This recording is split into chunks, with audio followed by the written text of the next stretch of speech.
There is a strange thing about intelligence. The smarter someone is, the more surprised we become when they do something obviously stupid. You probably know someone like this. They can explain complicated ideas so clearly that everyone else in the room feels 5 years behind. They remember obscure facts. They understand money. They see patterns other people completely miss. They're usually the person everyone calls when something needs to be figured out. And then, occasionally, they make a decision that leaves everyone thinking the same thing. What were you thinking? Maybe they stay in a relationship that has been making them miserable for years. Maybe they make an obviously risky investment and then somehow produce a 20-minute explanation for why it actually makes perfect sense. Maybe they get into an argument, realize halfway through that they're probably wrong, and somehow become even more determined to prove they're right. And here's the uncomfortable part. Sometimes that person is you. You know the facts. You understand the consequences. You can explain exactly what someone else should have done. But when it's your decision, your relationship, your money, your reputation, your ego, something changes. Suddenly, intelligence doesn't seem to help very much. So what is going on? If intelligence is supposed to make people better thinkers, why can intelligent people sometimes behave in completely irrational ways? The answer begins with a distinction most of us rarely make.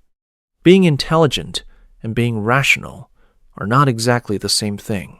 Psychologist Keith Stanovich spent decades studying this gap between cognitive ability and rational thought.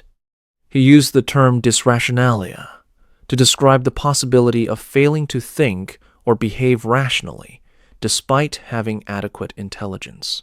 In simple terms, you can have a powerful brain and still use it badly. Intelligence gives you cognitive horsepower.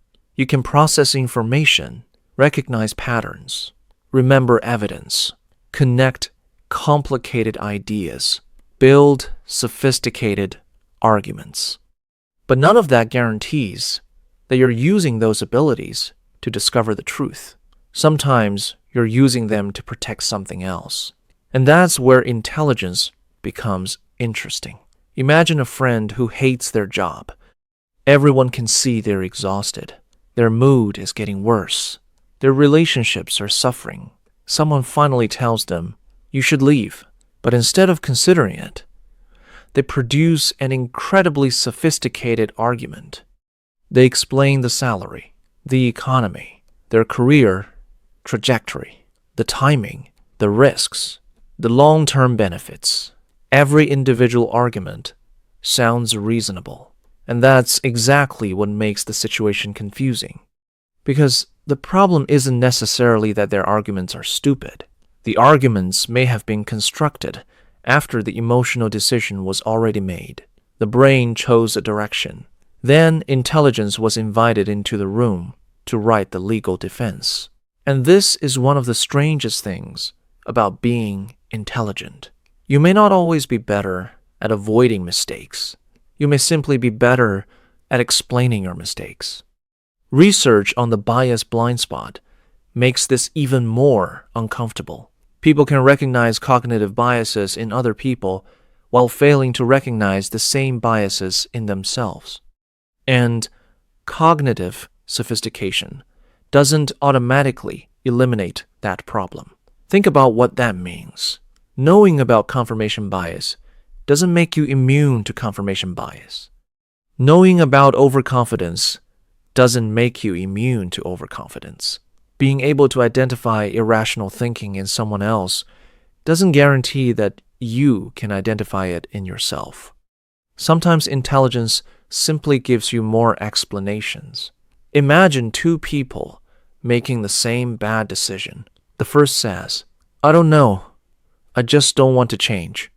The second produces 15 reasons why changing would be irrational. The second person sounds more thoughtful. But sounding thoughtful and being objective are not the same thing. Because a powerful reasoning system can serve almost any conclusion. Give it a conclusion you desperately want to believe, and it can begin searching for supporting evidence. This happens constantly with money. Someone makes an investment. Then the price drops. A small voice says, "Maybe I should get out." But now they remember all the research they did. They remember the expert who agreed with them. They remember the reasons they bought it. And instead of asking, "Is this still a good decision?" they start asking, "How can I prove that my original decision was correct?" Those are completely different questions. The first searches for information. The second searches for ammunition. And an intelligent person may be extremely good at finding ammunition. The same thing happens in relationships. Imagine someone who has been with the wrong person for years. They know the relationship is draining them. They know they feel smaller around this person. They know the same arguments keep happening. But leaving would mean admitting something painful. It would mean admitting that years of investment didn't create the future they imagined. So the mind starts negotiating. Every relationship has problems. They're under stress